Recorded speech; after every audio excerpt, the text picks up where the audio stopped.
Good morning everyone. এতিয়া সময় হৈছে 9টাই বাজিব হ'ল, 8:40। আজি উঠা দেৰি, এয়া উঠি আহিছোঁহে। দেহা মানুহক ফুৰিবলৈ যাবলৈ লাগে। মই বোলো ইমান বৰষুণ দি আছে, ইমান বৰষুণ নহয়, কিনকিনকৈ বৰষুণ দি আছে।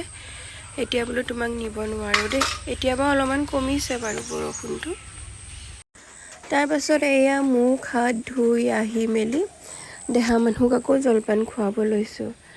দেহা মানুহক জলপান খুৱাওঁতে বহুত টাইম হয়, খাবলৈ মন নকৰে। আপোনালোকৰ ল'ৰা ছোৱালীও বাৰু কাৰোবাৰ এনেকুৱা হয় নেকি? আমাৰ দেহা যে ইমান খাবলৈ মন নকৰে, একো বস্তুৱে তাই খাবলৈ মন নকৰে, কেলে নাজানো আৰু। তাৰপাছত এয়া মই চাহ খাবলৈ লৈছোঁ। এতিয়া চাহকণ খাই লওঁ। আপোনালোকে সকলোৱে চাহ খালেনে? সকলোৱে চাগে চাহ খাই মেলি আজৰি। আজি মোৰ নিচিনাকৈ কাৰ কাৰ এনেকুৱা হ'ল বাৰু বৰষুণৰ বতৰ পাই দেৰিলৈকে শুই থকা।